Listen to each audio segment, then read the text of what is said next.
Hey, and welcome to the first in a series that I'm launching called Hustle History.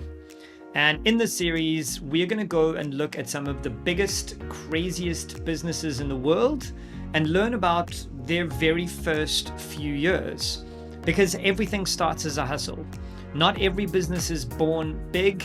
You think of companies like Google and WhatsApp and Facebook and Ford and Nissan as these insanely big businesses that always existed and always will. But they started somewhere. And this series is going to be talking to you about the hustle history of some of the coolest businesses around. And the very first one we're starting with is Spotify. So Spotify was built by two guys called Daniel Ek and Martin Lorentzen. Who knows if I'm pronouncing that correctly?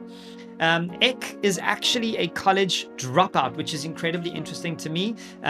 From the Scandinavian countries where everything is very secure and certain, your path is defined for you.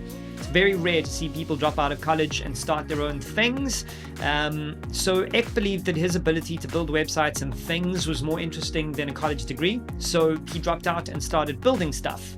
One of the things he built was a marketing business that he actually ended up selling to a company called Trade Doubler, which is a listed company. He sold this business to who would soon become his future business partner, Lorentzen. And the two of them kind of struck it up and digged each other and decided to start building something new. And they got together and ended up building Spotify in Stockholm as a response to the massive and growing piracy of online music. And as we'll find out shortly, their difficulty to find and discover and play new music. So the two of them got together and spent hours and hours brainstorming new ideas to see what they could solve in the world. And while they were brainstorming, they were playing music off XPC, but were extremely frustrated constantly by the difficulty to find and play new music. And then they got stuck on that exact idea.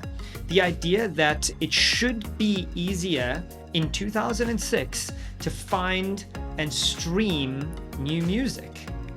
And that's what happened. They came up with the idea and got stuck on streaming music instead of downloading, storing, buying, and playing it. And that was quite a revolutionary breakthrough in their brains. So after building the platform, the two decided that they needed to reach out to people and see if they could get some early adopters to test the product and give them feedback. So they reached out to some music bloggers in Sweden, and these guys started testing the platform and lost their minds. They absolutely loved what Spotify was doing, even back then in the early versions. So jumping forward, we all know that everybody loved Spotify, but it wasn't always easy. 4 years later, the two raised capital from Founders Fund in San Francisco, and the rest is history. As at August 2020, the company is valued at over $50 billion. And I'm pretty sure you're watching this with Spotify playing in the background or with Spotify sitting in your pocket with your phone. It's just insane how quickly a business went from idea and side hustle to something insanely dominant in the market. And that is the very first episode of Hustle History, and we covered Spotify. Stick around for more episodes. If you like this, please subscribe, hit the little bell, let me get into your inbox and tell you about the next Hustle History. You can also check out the other series on this channel. But for now, I can't wait to see what you build.